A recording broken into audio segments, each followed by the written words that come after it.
Can you hear me? Yes, I believe. Is it unmuted? Can you hear me? Yeah, sorry. Good afternoon, everybody. So just a few technical bits there to make sure everybody can hear me, obviously important for today. Welcome to the BPCA webinar. Today we're going to be talking about bedbugs, predominantly bedbug basics. I just wanted that to be the title so that I can manage some expectations. You know, we've got an hour today and, you know, it's limited really in terms of the amount of information we can get in an hour. So really my goals today is to give updates, reminders, some prompts to you maybe just as a, oh right, yeah, no, I forgot about that fact, or maybe a bit of biology or behaviour that just serves as a really good reminder. Maybe also I might mention something that doesn't have enough detail for you, but again, that gives you that prompt or encouragement to go and have a look and do a bit of research, or you know, give us a call after the webinar or an email, and we can talk about it a bit more, no problem. For those of you that are new to webinars, questions form a big part of this. So, you know, of course, I'm going to be doing a short presentation, a bit about biology and behaviour and a few other bits, but we're going to have a break in the middle, and then obviously at the end as well, we're going to have some questions.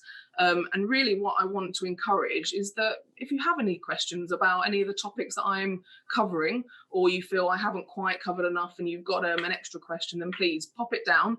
You should be able to see if you're on a laptop or phone or tablet, it should be quite easy for you to navigate and just put that question in. You can be anonymous or you can put your full name there, no problem. I'll give you a shout out if you do put your name on there. And great, and that will really contribute to, I think, not only me being able to make sure, you know, the content is good for you, but also it's gonna help the person asking the question. So yes, that's how that's going to work. What I would say about the questions is if you just make sure that you only ask it once. Now, on most of the webinars we've done before, I have managed to get through all of the questions, just about. So there is a possibility if you put a question on there and we run out of time, I might not get to it. But please, you know, I'll give you my email at the end of the webinar, and you can just pop it on an email to me, and we can have a chat there. But I will try my best to get to the questions.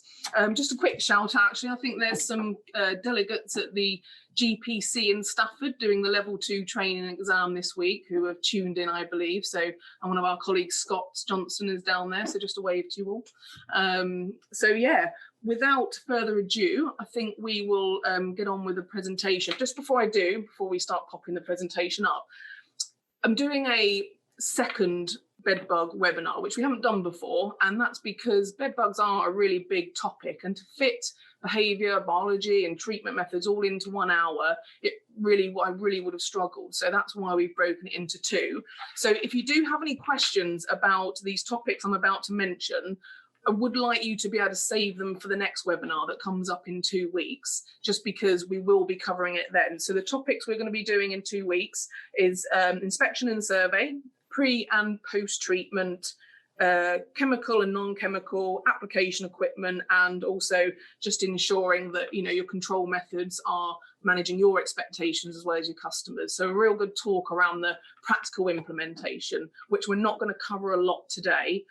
So yeah, any questions on that, if we can wait for in 2 weeks, we have it on December the 7th, I think it is, which we can all register for. And one more thing before I start, I am talking a lot here, is that for the next webinar, I am going to get a CPD quiz that's associated to this webinar, so that you get 1 point for CPD listening to this 1 hour webinar.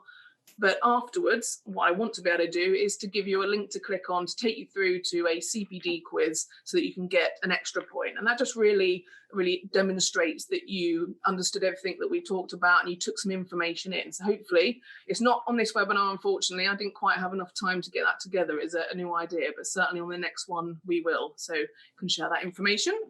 So yeah, without further ado, we'll pop the presentation up. Okay. So as I said, the questions can come through whenever you're ready, but I'll be stopping halfway through just to address them. Okay, so bedbug basics. So these are the bits we're going to be covering today. So a bit of bedbug biology, bit of their behaviour, and as I mentioned, we've got some questions just after those two sections. Signs of infestation, so what to look for, and then prevention. I'd probably have put a question mark on that, but we'll cover the prevention if it's possible when we get to it. And again, we'll end some questions at the end. Okay, so Cymex lectularis, I'm sure everybody maybe pronounces that different, but the scientific name for the bed bug. A good image there, a popular one that we use, or a lot of organisations use, just to give you that demonstration of how bed bugs work, and so give you an update on the cycle that they go through. So as we know, it's a incomplete life cycle, and that means that they have a nymph that hatches out from the eggs, rather than a complete life cycle, which is the egg, larvae, pupae, and then the adult. So they have that incomplete life cycle. And we get the question of how long will it really take for the bed bug to go through its full cycle? So once that egg is laid, how long until it gets round to adult? And it really can vary. It varies, as with most insects, it varies on the temperatures in the environment, the humidity, the availability of food. All of these things really contribute to how long this cycle would last. But it can be many, many months. It could just be a few weeks. The nymphs go through about 5 stages. So they'll shed their skin, they'll molt from each stage just to grow that little bit bigger and move closer to that adult state. A really sort of interesting bit about the first nymphal stage is that once they hatch out, before they can actually feed from blood and gain the benefits of blood, they actually need to feed from the droppings of the adult bed bug. And it's just to really get those enzymes working and get the ability for them to be able to digest blood properly through their systems. So just an interesting sort of fact there. And as it mentions there, through each of these nymphal stages, the nymphs will need to have a blood meal before they can progress onto that next stage. So, all of this really depends on the environment, on how long this takes. It's a really difficult question to address properly, because if their food source is not particularly plentiful, then they could take some time. I don't want to move ahead too much. I've got a bit more to say about that, but we'll go on to the next slide. The images there of the adult unfed and the adult fed, they are quite different. I think sometimes, I know some pest controllers have sent me photos of fully fed bed bugs, and they've kind of said, Natalie, is this a bed bug? It looks a bit strange. And it does actually. You don't realise how much it elongates and it blows up, but they do become quite large. They can certainly gorge themselves on the blood meal. Okay, so they're invertebrates. Again, just a real sort of update on what bed bugs are. So they're invertebrates, as we know, and a ectoparasite. So they feed from us on the external areas of our body. An endoparasite would be sort of intestinal worms and things like that feed from within a body. The blood feeding, as we know, and usually with a lot of insects, but specifically with bed bugs, the hatching is really above 13 degrees centigrade. Anything below that, they will certainly slow down. I don't know how many of you might be familiar with the term diapause.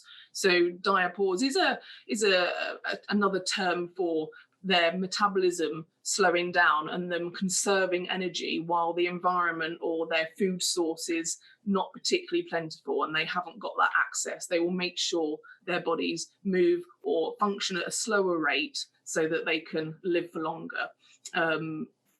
Bed bugs as a maximum, they've been known to live up to maybe even 18 months in that state. And usually it's not maybe a continual diapause. I think from a lot of discussions or, articles that you read or technical information is that it can be that they go into a diapause and then maybe feed a couple of months later. And then maybe that food source is taken away from them again. So they go back into that diapause state. And this could go on for some time. So, that's how the life can really, really extend. But they can also be in diapause for some period of time. All nymphal stages feed on mammal, I can never say that word, mammal blood, let's say that. That's what their food source will be. And obviously we are mammals, so they do like us. And they ingest up to 7 times their body weight in blood. When they're feeding, when they're actually on us and they've got a good attachment to us, they can take 10 minutes normally, I think, is an average, probably varies between each bed bug, but they'll take about 10 minutes, an adult bed bug, to take that blood meal from us.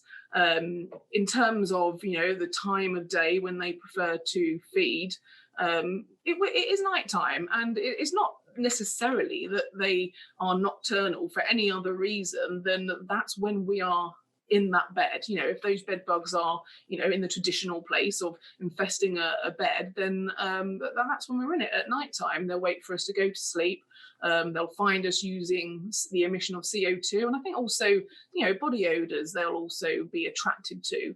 And then, they'll start taking their blood meal, and we're not going to notice it. So it's possibly quite a good picture, actually, this one on here, because you can see partly it's hiding it, but you can see at the front of its head there, they have 2 tubes they actually use for feeding. So they'll have their first tube, which is the tube that delivers an anaesthetic. And as we know, with a lot of insects, this is their ability to be able to then feed from us without us noticing, because the pain or the insertion of their proboscis, which is the feeding tube, we don't feel, and we don't brush them away. So that's how they survive and feed without us knowing. Mosquitoes have this ability as well. I think as horseflies don't have that ability. They hurt a lot if they bite you. They just simply off they go and then start feeding from you without delivering that anaesthetic. So you certainly feel that. Whereas bed bugs, you certainly don't. So 2 tubes, a feeding tube, and then a tube that they deliver that anaesthetic with, just so that you can't feel that biting.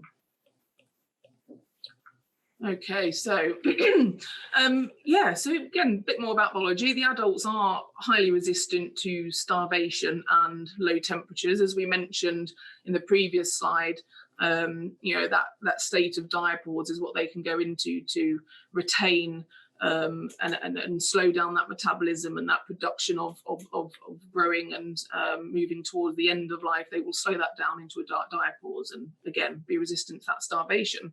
So because sometimes customers might say to us, I'm going on around the world trip for 6 months, so maybe they'll be dead by the time I come back. But as we know, that is certainly not something that would happen or could happen, or we would even suggest would be wise to assume would happen. And also, a lot of the time, especially if it's in a building that's occupied with or highly occupied, flats or multi-occupied buildings, those bed bugs will kind of go, I haven't fed for a few weeks, I'm hungry, I'm maybe going to go and have a look elsewhere. And that's how they spread out to neighbouring properties through conduits and other gaps and crevices. So it can cause a bigger problem sometimes. Also they need suitable conditions to allow multiple generations a year. So with everything, it's not just bed bugs, it's any insect, any animal really. If we've got a good environment, we've got a nice place to live, and we've got a good food source, we're going to breed very efficiently. The female bed bug will normally, I didn't cover this before, but will normally lay between 1 and 5 eggs a day. And again, it really depends on the quality of the food source or the amount of food that she has available. If that's quite low and it's not particularly plentiful, then maybe it won't be any eggs a day, or it just be the 1. Whereas in a really good environment with a good food source, she may be doing 5 a day. Up to 500-600 throughout her lifespan is a possibility. So got quite a few eggs laying there, especially if we've got favourable conditions. Bed bugs, we mentioned about the feeding tube, and especially with mosquitoes or other biting insects, we have this association that and fact that they can transmit many diseases, whereas bed bugs have all the tools to transmit disease. That's what we feel. They've got those feeding tubes, and they inject us with the anaesthetic, and you would think that would pass different diseases or transmit different diseases, but there's none that we know of. There's nothing that we have narrowed any disease case down to the fact that bed bugs were feeding from them. So a bit of a strange one there. And again, the stigma that's associated with bed bugs, it's always that they consider it to be maybe dirty environment. And I think where that's come from, they feed from our blood, they feed from us. It's a really unpleasant thing. It's psychologically unpleasant as well as physically unpleasant. So when bed bugs are established in a commercial or a domestic home, that stigma, that shame can almost come in because they feel like they're dirty, whereas they're not. They don't need dirt to feed, they just need us. Be it how many times we wash a day, it really doesn't matter. So yeah, there is a real stigma, and probably rightly so, because they're very difficult to deal with if you're not experienced. Okay, so yeah, a bit of behaviour then. So this is always a fun topic, traumatic insemination. So with this, bedbug biology and behaviour, there's so much to it. And as I said, that's why I've called it basics, because there's a limited amount I can go into. But, the traumatic insemination is not only an interesting subject. And for those of you that are not overly familiar with it, these two photographs here are of that traumatic insemination. You can see that the male bedbug that has basically he penetrates the female's abdomen, and it's pretty unpleasant and painful, as you can probably see from these photographs. So female bedbugs will sometimes emit certain pheromones to actually put off the males from mating with them, just to obviously give themselves a rest. And it is pretty traumatic for them and can shorten their life expectancy as well, because as it's not a traditional way, and it's certainly quite harmful to them, but necessary. So yeah, it can cause that, but also it can cause dispersion of infestation sometimes. So if you think about it, once this process has gone through and this traumatic insemination has happened, that female bedbug wants to get out of there. She wants to leave the area, so to speak, never to be seen again. So yeah, that she can disperse, and sometimes that might be, again, whether it's an opinion or a debate or a fact, it's a little bit of all three, I think. But they'll maybe move away and spread that infestation just a little bit more, possibly to a neighbouring property, because she wants to get away from that traumatic experience. So yeah, it's quite an important and quite an interesting fact of bedbugs. Don't know any other insects that do that. Maybe any of you might come up on these question forum and say, actually, Natalie, I know. Haven't got any questions yet, so I'm assuming I'm covering everything okay. Great, so a bit more about behaviour. So dispersal of infestation, local and non-local. I've mentioned one of them already. Again, possibly due to the mating practices, that can disperse infestations. But also, there's quite a few. We've also talked about the lack of food.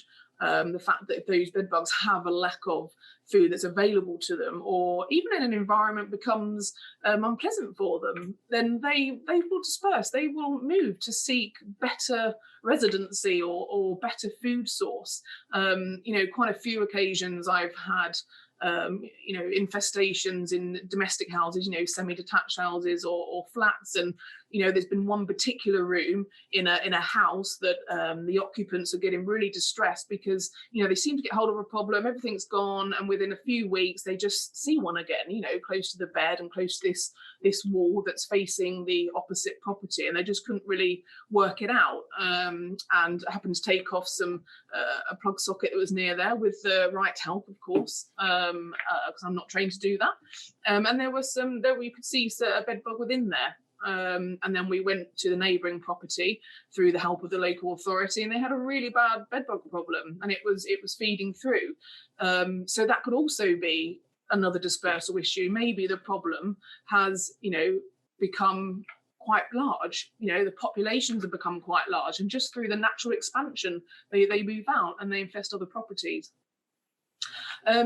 They're aggregate into clusters. So bedbugs are not social insects. They're not like wasps or ants. They're not traditionally social. They don't nest together specifically to be able to work together. However, they do aggregate in these clusters. It's beneficial for them. It provides a bit of protection, and also the mating side. Bedbugs will intermate as well. They have this ability. There's not many that do it, but they will cluster together, and they will actually all breed within that, and it can be many generations that are all related to each other as well. Sometimes this is what has a problem with resistance side of things, but we'll do that on the next webinar. A little bit about resistance, complicated subject. So yeah, and also they hide by day, feed by night. So that, you know, this is a fact. You know, they feed by night. But if the population is quite large, you know, they might be a bit more active during the day and feed during the day if it's available. But that's the key thing. If you've got an individual, a person that is maybe a night shift worker, and they're only in their bed or the couch that they might be sitting on or sleeping on during daylight hours, and the bed bugs will feed during daylight hours. They won't go, oh no, it's daytime, I don't want to feed in daytime. They will feed.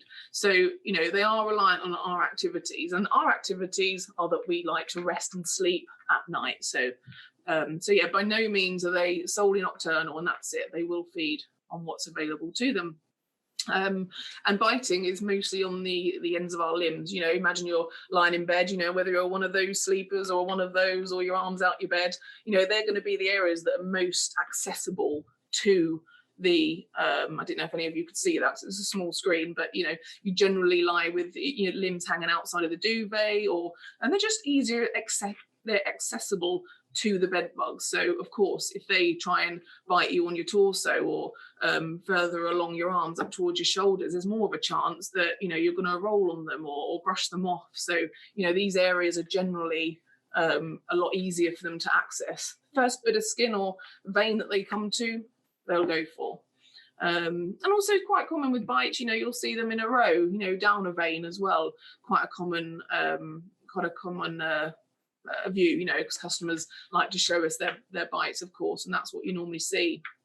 And that's another thing, talking about bites is quite often, I'm dealing with a couple at the moment, but most months, you know, I have somebody sending me photographs of bites and asking whether or not, you know, I can identify them as bed bugs. And, you know, my answer is always no. Maybe there's someone out there that can or is confident to identify the difference between bites, you know, bed bugs, mosquitoes, midges or biting midges. But I certainly can't and won't. So, you know, they look pretty similar. And I think it's a bit dodgy ground because everybody can react differently to bites as well. So if for, when I mentioned at the beginning, this feeding process of the bed bugs injecting an anaesthetic, now that is what creates the reaction. So if I've got myself or I've got my colleague and Kat who's sat here as well, if both of us were bitten by bed bugs, for example, we are both probably going to react differently. Now, it might be a small difference in reaction, but there's a possibility I won't even notice I've been bitten. Whereas, you know, Kat or another person might come up in, you know, hives. They may come up and it might look like they've been bitten 10, 15, 20 times because their skin's reacted to it and come up in different welts in different areas because this anaesthetic that's been injected into you, you've reacted to like anything. You know, it's anything that, you know, touches skin, we all have a different reaction to it, you know, allergies. So yeah, you really can't tell from bites whether they're what insects they are. That's my approach anyway. But if anybody out there listening feels that you can identify it, then yeah, please stick a question, but stick a statement up there and say, actually, Natalie, you know, I do it this way or I do it that way. Okay, great. So where to find them then?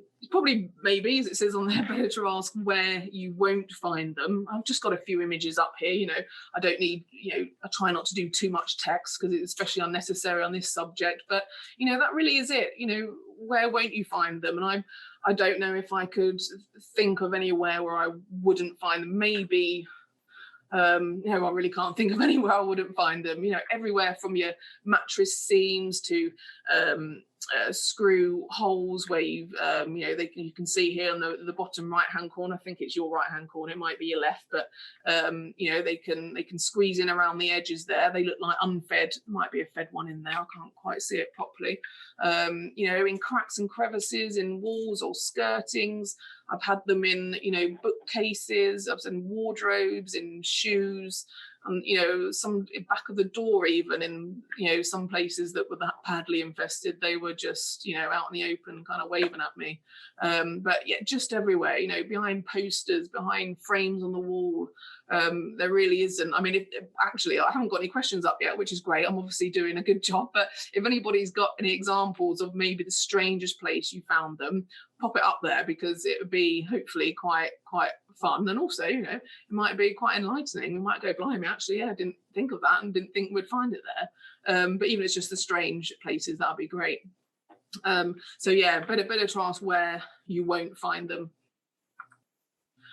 Okay, like I said, you know, we come to the questions bit, but yeah, we haven't got any come through yet. So I won't hang around too much. Oh no, we have got one. So from anonymous attendee, so I think you say that I read that they find them in books when people return to the library. Oh yeah, absolutely.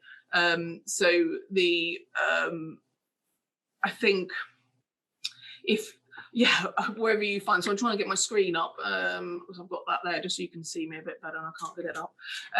Okay, yeah, so if, you know, you've got an infestation in your home, and those books, you know, you put it back next to your bed on the sideboard, or you might put them, you know, on your bed or on your pillow, on the floor, in the drawer on your sideboard. Yeah, if you've got bed bugs, they're going to find that quite a cozy little place to be. And again, if it's a library book and you're returning it, you won't necessarily know they're in there, and it's not going to be a normal thing for the librarian, if we still call them these days. I'm not sure, maybe library technician or something. I don't know, but they're not going to be going, oh, I'm just going to check this book for bed bugs. Maybe they should, but yeah, great statement. So another anonymous: do airplanes or transport get infested? Yes, yep, absolutely. I won't give away any obviously names of any companies. I think I can say, yeah, the underground, buses, planes, there's anywhere we go, you could find bed bugs. I do know companies that treat bed bug infestations actively on airlines, on, as I said, undergrounds, absolutely everywhere. I've never seen them. I do look for them as well, but you know, would I see them? They'll probably be hiding away, tucked away nicely. So Martin, how often do they have to mate to lay continual fertile eggs? That's a really good question, Martin. I don't think I can answer that one. So I would say they will mate, they can lay 1 to 5 eggs. So you're asking during that mating. I would say they mate, I've heard, maybe 3 or 4 times during their lifespan. So those eggs, I believe they fertilize between 50 and 100, but I could be completely wrong there. So if there is anybody out there that knows that answer, that'd be amazing. But Martin, good question. I love it when you stump me, because you know what I'm going to be doing afterwards? I'm going to go and have a look, see if I can find the answer to that. So Martin Belcher, the same as fleas, you react to the bite. It's surely the reaction you see, not the actual bite. I've argued this with a few who say they are clearly bites. Their GP say so. Yeah, they do. Yeah, I mean, absolutely. When you see something, you can have that, oh yeah, that looks like a bite to me. But, you know, we can't go on, oh, you know, we don't want to be, maybe, possibly, it might be this insect, or yeah, I think that's a bite. I mean, as well, if you get bitten once and you have a bad reaction and it comes up everywhere else, you might be able to identify that bite spot. But again, in terms of using the report of bites and somebody showing you the bites on their arm and saying, right, can you identify what pest done this? In my opinion, you can't really do that. And certainly when it comes to insecticidal treatment, if following up from that you don't find an infestation after inspection, then you can't really just say, well, you've got bites, so I'll treat anyway. That's precautionary insecticide use, and it's a very dodgy ground. So John Joster, so you found them behind wallpaper, headboards. Yeah, headboards, absolutely, John, are the first places that you should check, and the pillow and a bed frame. Yeah, you know, we always start with a bed, don't we? And then we work our way out. We have a kind of sense for these things sometimes in terms of, you know, how bad the infestation is and how far maybe you need to go and look. Maybe you won't be taking off plug sockets, you know, and in a place that you think, oh, it's just a new infestation and it's around the bed area, don't need to go that far afield. But in other situations, you may think, yes, I certainly do need to, start spending more hours, because that's what it is, on this inspection. So, okay, Gail, do they have any natural predators? Well, apart from us, no, they don't. Because they live within a property, within a building, they're protected. They really don't have any natural predators apart from us. I think we're a predator of most things. So let me I've got a couple more questions here. So John, Martin Kane, so will they feed on pets? Well, they feed from mammal blood, so there's no reason. However, if you've got we talk. I think in a minute we're going to be looking at a little bit the bat bug, pigeon bug, compared to, say, the Cymex lectularis, the traditional bed bug we think of, because there is a slight difference, and they see birds, etc. they'll feed on. There's no reason why bed bugs wouldn't feed from your pets, absolutely, but why would they? If they've got access to food from us, our preferred or apparent preferred species, then they'll stick to that. But yeah, they feed from mammals, absolutely. If anyone disagrees with that, again, please, I'm here for open discussion. That would be great. But there's no, we don't normally talk about what other things they'd feed from, because the problem is they're feeding from us and we don't like it. But if there's a pet there and for some reason it's abandoned and left there, without any human there, then yeah, the bed bugs would feed from that. If anyone's experienced that happening, that'd be great for you to share.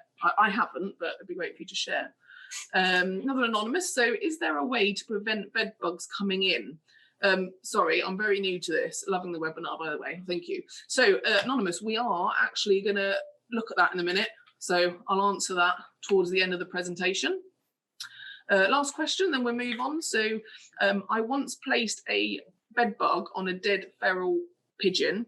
The bed bug wanted nothing to do with the bird, potentially because it was cold.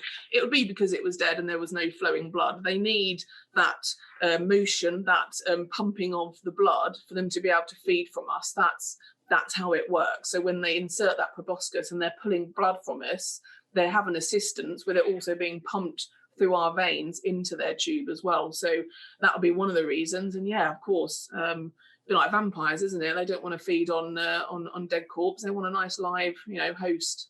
So comparing bed bugs to vampires, there you go. So yeah, they won't. I don't recommend getting a live pigeon, Martin, and sticking some bugs on it. That's not a BPCA recommendation. Okay, questions done for now. I'm going to pop my screen back up with the careful assistance because yeah, there we go. It's coming up. Okay. Fabulous. Well, as I said, hopefully you'll have some more questions after this next bit. I think we're doing nicely. We've done 32 minutes. It goes quickly when you're having fun. Okay. Why is it not? There we go. There we go. So signs of an infestation then. We had a little look at where they'll be. And as we've discussed, pretty much there's nowhere that they won't be. Have I said that one the right way? But yeah, signs of infestation. So, okay, colour and size, what can we compare it to? I mean, this is still, signs of infestation, of course. You're looking for the adult bed bug, of course. I normally compare it to an apple pip, size and colour, really. Again, other people might have some good recommendations of what they compare it to. Because when customers are not sure whether they got something, you say to them, yeah, a bit similar to an apple pip in terms of size and shape and colour. They go, blimey, is it that big? Most people are always quite shocked by that. So yeah, that's a good thing to compare it to. Again, blood spots are the signs. You can see here in this the left hand image, the one that's middle in your screen, those stains, those look like black, but they would have been sort of a mahogany colour, but it's stained into that fabric. It's almost like a fountain pen mark, smear that you can find, and you'll find that on the sides of the bed, on the wooden slats, or possibly, if it's a divan bed on the side, that looks like it's probably a divan bed that's been cut open, and they've seen the bed bugs and the droppings that have been dropped there onto the fabric. So quite obvious. They can go sort of hard and dusty as well, and the very sort of left hand part of that image, you can see there's sort of little black black particles, and there'll be the harder or dustier bits of the droppings that haven't quite smeared into that fabric. So that's some good signs. In the top right hand corner, I mean, that's just a great image. I mean, I don't think you'll be too you won't be questioning yourself too much on whether there's an infestation if you come across that. I mean, you've got everything. You've got your eggs, you've got your adults, you've got all pretty much every single stage of instar there as well. So yeah, really good infestation. I think most of us, maybe I'm the only weird one, but get quite excited when we see infestations like that. Afterwards you maybe go, oh no, actually I don't know, this is pretty big, but initially it's pretty exciting stuff to see, and sad as well for the customer. Obviously it's quite distressing for them. So again, we've already talked about the bites and what we feel with that, or what I do anyway. I'm gonna put that on you. So referred to, there's different species of bed bugs. I am not an entomologist, and certainly not a specialist in bed bugs as that to be able to go into all the other species, but you can get some that are associated with birds' nests. Bat bug, I think some people call them pigeon bugs.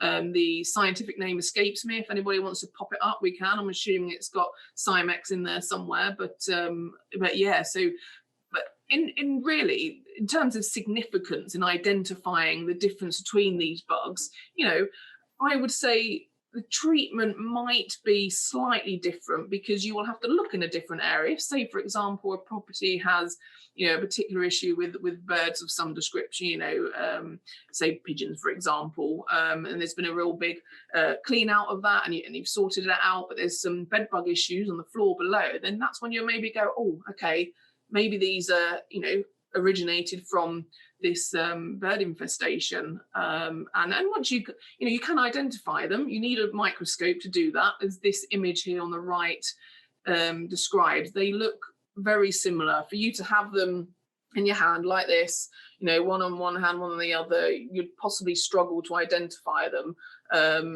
So you need to get them under a microscope, and this is what you'd be looking for. Very small differences. The eyes are slightly larger on the bed bug than they are on the bat bug, and slightly further apart as well. And then also on the pronotum there, it's slightly more extended, it's slightly bigger. So there is some significance. I think finding the source. If you're treating a bed bug problem and there's a current problem with birds in the ceiling or the attic, and that's where these bugs are coming from, then you're probably going to get a steady supply of them, and you're going to struggle and think, well, why can't I get rid of this problem? And then you might start looking next door, thinking that, like we was talking about before, them coming in, and you won't find it. So certainly, it's worth thought. If you've got bugs and it's a real conundrum, or you feel like you've maybe identified them as bat bugs, then it's time to have a look at an underlying issue in maybe the cavities or the roof.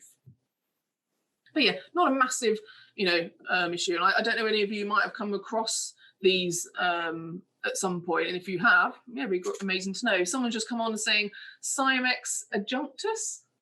Probably said that wrong. I embarrassed myself now, haven't I? But so eastern bat bug, brilliant. Yeah, that's great. So Cymex is a thought. Good stuff. Thank you, Anonymous. You should have put your name to that. You should be proud of it. Okay, where's my pointer gone? There it is. So we had a question about prevention earlier. In the bottom right hand corner there, no, not really. Again, I think most of us know the way bed bugs get into our properties, we don't really know about it until it's an infestation. Picking them up from, we always mention hotels and things like that, but public transport could be a visitor that's brought them in. It could be a neighbouring property that it's coming. We never really know for sure where these bed bugs are coming from. We can maybe narrow it down, or the customer can maybe, have a bit of a ponder about where they've been and what they've done and that, but we never really know. And in terms of preventing them, you can't expect everyone to go around, every place they go, every hotel they visit, or every public transport they sit on, they give themselves a check down afterwards. It's just not practical, and you can't do that. However, you can help to prevent infestations from becoming established. I'm just going to check my next slide. So yeah, here we go. So it's more the prevention in terms of preventing a big infestation, not preventing anything at all at any time, which is very difficult. And, we'll use the classic example of a hotel. How can a hotel prevent bed bugs? I don't think there's anybody that could say, yes, there is a way. They can prevent big problems, like we said there, and detect them early and deal with them, which is going to be easier for them. It's going to be cheaper for them and less time consuming. But to actually prevent any bugs from coming in, unless we put their customers through some sort of insecticide machine that sprays on them. I am only joking, by the way. There really is no way that we can do that. So having a look at trying to prevent the big problems and catching it early, that's the key. When it comes to domestic, if someone's got a particular fear of them or has had a problem before and they want to make sure that going forward they never get a problem again, then they may want to use some of these monitoring tools. But it is more traditionally used in a commercial setting, of course, businesses where people sleep or spend a period of time, be it hostels or hotels or any other place where people reside in largish numbers or small numbers, but they sleep or sit for long periods of time. And also when they're in and out. I used to do a bit of or a lot of bedbug control in these immigration centres where you get people coming in all the time and going out again, and it was a constant flow of new people all the time, moving around the rooms when they were in the bedroom, communication with each other, socialising. So the problems will just get spread all over the place, and there was never really any preventing it. It was just trying to keep it to a scale that was as small as possible and detecting it as early as possible. And that's done through, monitoring different ways. So you've got the physical looking. We can, I've put training relevant people there. I'm sure most of us have considered or presented it to a customer or actually done it for a customer where we've gone and given the housekeeping staff or the relevant staff that they feel would benefit from it some training on bed bugs. So, a bit similar to what we're doing today, really. Identification of the actual bed bug itself when they're, cleaning the rooms down or changing the sheets, what to look for, because they're the ones that are there all the time. It's really useful. And if they spot anything, they can obviously get pest control in straight away to deal with it before it becomes a big problem. Physically looking, the right people, obviously, and then us, when we get called for bed bug infestations, we're always going to spend that time physically looking. Of course we are. That's what we do. We pull everything up, we push everything over, we unscrew things, we pull things off the walls and have a look. That's what we do. But then they're more ongoing. So for when we're not there, the monitoring stations. Now, there's been a bit of development, I think, over the last couple of years. I think it's not been that long, but we do have some I believe they're pheromone induced, or they have pheromones within them. I think it's the mating pheromones they've used in some pitfall traps, and that attracts the bed bugs to it. And then once they get to that trap, it's then a pitfall within it that they crawl in and fall over, and they can't get back out again. Different. I'm not talking about. I'm not going into brand names or any particular traps here, because they each have their own efficacy, and speak to suppliers. They'll be able to recommend some for you. These ones that attracts them, it's always been a big challenge and a big problem to be able to reliably attract bed bugs. Cockroaches, it's great, it's easy. We've got that food law on those traps and they love it. You put a trap down, if you haven't got anything on it over the next few days or a week, you probably haven't got any cockroaches. Whereas with bed bugs, not as reliable as that. I would say, a monitoring station is a tool within a bigger box. It's an integrated approach. To rely on it solely would probably be a big mistake. And then these passive traps as well. I used to use these quite a lot. In the picture here, you can see in the top right, they're just simply corrugated cardboard of different shapes and sizes. And actually, this was one of the traps that I used in that example I gave at the beginning about that house that, you know, every now and then would just get a couple of bed bugs coming through on this particular side of their property, which was attached to a larger infestation, or property of a larger infestation. And I actually used these and put them on that side, and I found some nymphs in them. You kind of hold them up to the light and you can see through the corrugated cardboard, or you can pull them open and identify it that way. But I found them quite good because they collect droppings as well. So that, you know, you can see the dropping stains on the cardboard. So yeah, a few different ways. And then canine searching as well. I was chatting to a BPCA member the other day who, you know, I haven't got a massive amount of knowledge on the technicalities of dogs and how they do it. But yeah, I had a really interesting chat. And, you know, in terms of what they're trained to detect, what is actually the bed, not the blood. It's the bed bug themselves. It's the droppings, maybe the cast skins as well, because you can't train the dog on the blood because it's just too volatile. It's, you know, the bed bugs, you know, might be old blood, or they might, you know, the blood from us, or we might have had an itch and scratched something and had a little blood on the thing, and the dog might identify that and say, oh yeah, you've got a bed bug problem, you know. So it's not a reliable source. So it's on the bed bug itself, you know, the droppings as well, and the cast skins, and you know, it's a real complicated process. And at the moment, I think in the UK we don't have any training centres for using canines and bed bugs. I think you have to get somebody in, possibly even someone in the US. I'm not quite sure exactly, but it's quite difficult to get into it. Maybe something that will change in the future, but you're most likely, unless you have this service yourself, is get that as a subcontractor. But I think it's really worth looking into and speaking to you know, another pest control company that you know who uses dogs, about, you know, working with them, because it can be a real monitoring benefit. I'll talk a bit more about that in the second webinar in a couple of weeks, because it's a big subject, but yeah, really useful. So canine searching is a real good detection and monitoring. Okay, I've got a bit babbly on that one. I've only got sort of 14 minutes left. Blimey, yeah.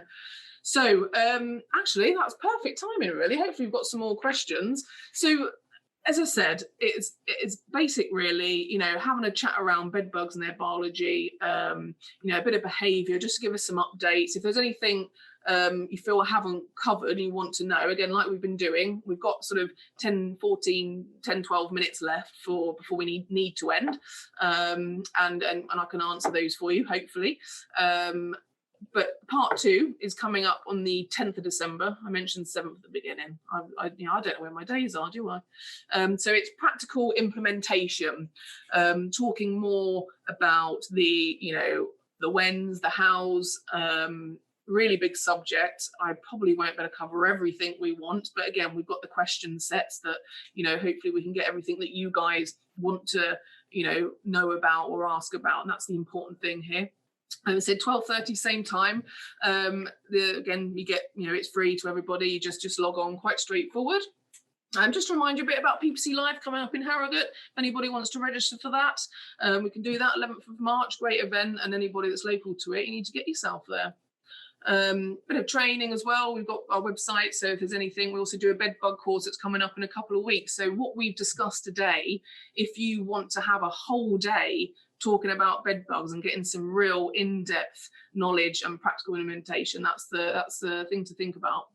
And then best pictures, so 2020. If any of you have got any great bed bug pictures, be it because they're in a strange place or they're just very plentiful, then great, get them in. And any other picture, it doesn't have to be bed bugs. Okay, and ask the technical team, so it's me and Dee there, you will know that, hopefully. So questions, got 10 minutes left. We've got 3 that's popped up, so I should have more than enough time to answer that. So Thomas, how much reliable are traps for monitoring?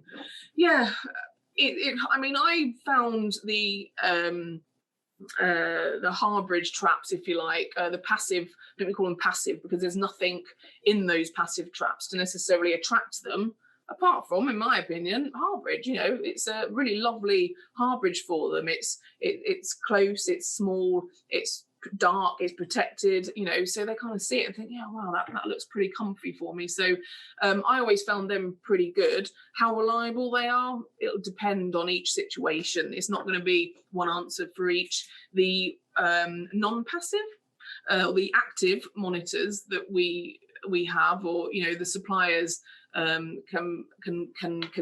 supply for us, have a chat to them about them. They'll probably get a lot of feedback on the efficacy of them and how well they work. I certainly get a mixture. Some say, yeah, actually, I found it really good, and it gave me that indication that there were bed bugs there, whereas others have said, it didn't work for me at all. There was an infestation we found, but that monitor didn't attract them enough. Maybe a dog had found them, but the trap hadn't. So, like I said, it's not something, Thomas, that you should rely on completely. It should just be a bigger part of a larger monitoring and inspecting process, really. So your own physical looking, maybe use different types of traps as well. Always the best way, bed bugs. So John, I train my customers who have hostels or bed and breakfast to spot infestations early. Yeah, great. There's not many people that I know who do bed bugs that haven't at least considered it or quoted for it or done it. Sometimes it's just one of those free offerings that you give to your customer when they take on your services, that you'll have a chat to their staff about identifying these things and making sure they catch problems early, because they're there all the time, like we said. So great, John. Yeah. Orlando Jackson, fabulous name, I love that. So Orlando, hi, how do you prevent yourself accidentally taking bed bugs home with you? Oh, if I knew that, I think I would be a multi-millionaire, Orlando. Yeah, be aware of your environment. I stay in quite a lot of hotels, traveling around the country, seeing members and doing other bits and pieces. So when I stay in a hotel, I usually have a quick look. I must admit, it's scaled down a little bit to what it used to be. I've maybe got a lot more kind of, I'll deal with it. But, you pull the bed out when you're in the hotel, have a quick check.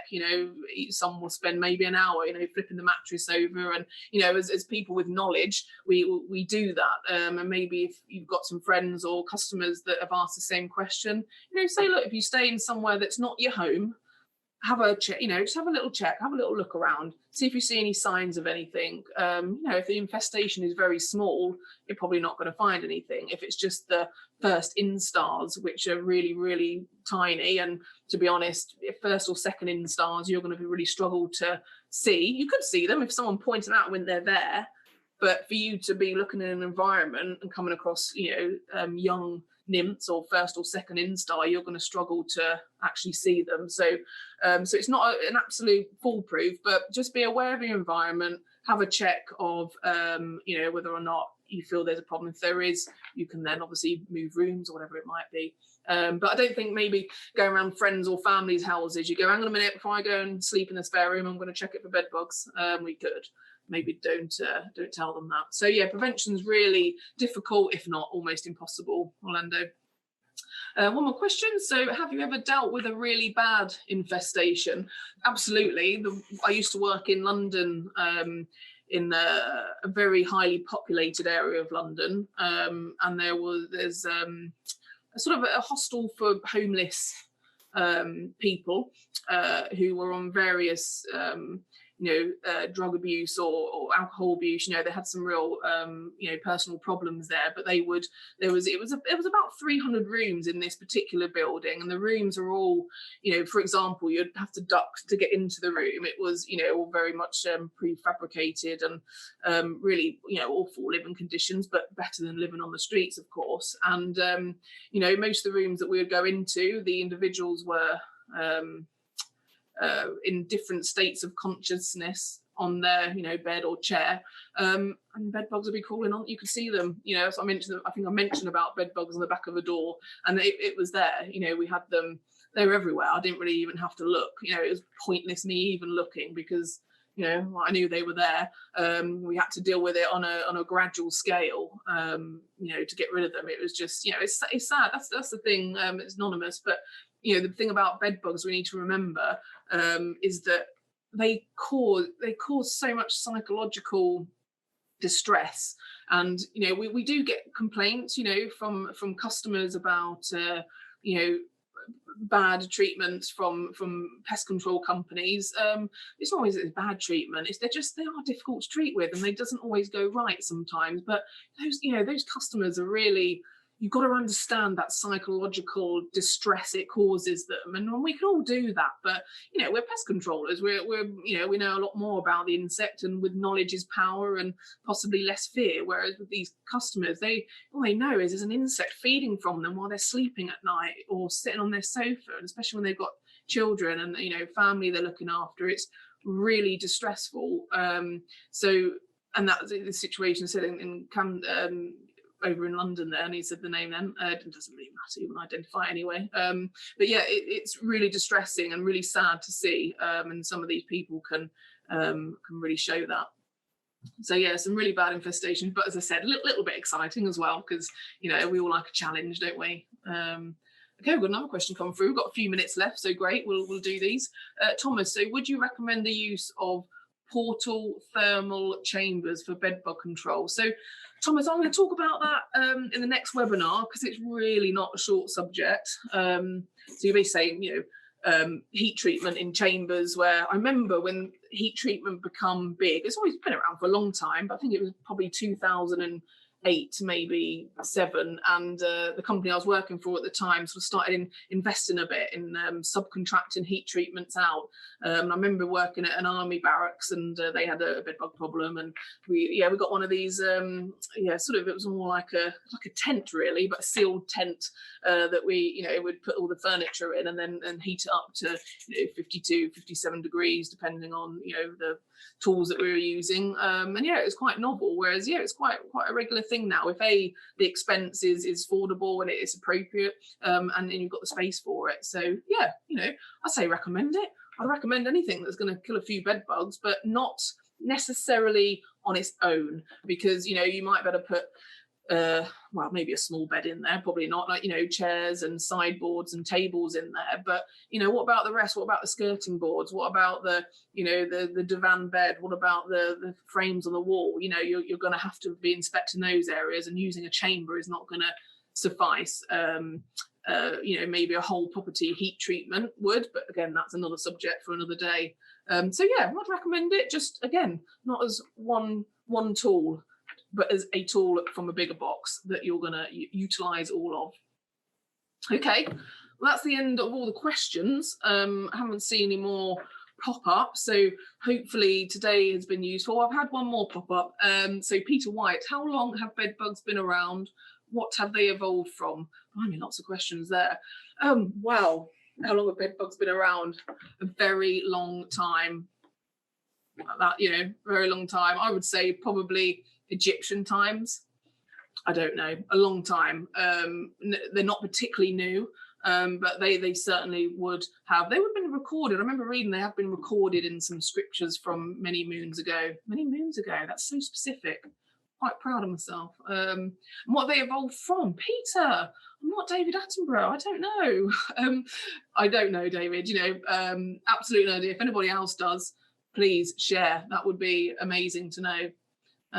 Okay, Martin, would a UV light show spotting on bed? If so, would it need to be fresh? Yeah, probably. Yeah, pretty fresh. I've never used them. I know you can get kits with UV lights and those special glasses. I think it would show up if it's fresh enough. With the blood or any sort of bodily fluids. Normally under UV light, it will appear. I've certainly done it as I'll never do it again, but staying in a hotel, I thought, and I don't think I'll ever do that again, because it shows up things you maybe don't want to see. But yeah, certainly if it's fresh blood, it would. But I don't. If it wasn't fresh, I don't know if it would. You can get some glasses that kind of make that visual side of things a lot easier. Again, talk to your suppliers about those. I've never used them myself. It kind of they popped out on the market a little bit after I kind of left the field, if you like. Thomas just said thank you. Okay, Kat, my colleague here, has obviously been doing, I don't know, some Googling, or do you just know this? I read an article. Just read an article. There we go. Amazing. So apparently, in terms of where they came from, or what they have evolved from, so they were thought to have, not evolved from, but they're thought to have fed on dinosaurs. So that's a really long time, Peter. You're welcome. Okay, so Martin, worth a try. Thanks, no problem. Right, we're going to leave it there for today. We've got 1 minute left. For blimey, I'll get told off if I go over. So thank you, everybody. Remember, you got your CPD points, and remember to be here on the 10th of December because this complements certainly that webinar, second part of the bed bugs. Try and tell your colleagues about it. I know they haven't listened to this first one, but the practical implementation side of things, I think we can all benefit from that, regardless of whether you've actually attended today. And all have a safe day and a lovely day, and catch you soon. Thank you very much. There you go. I've turned it on.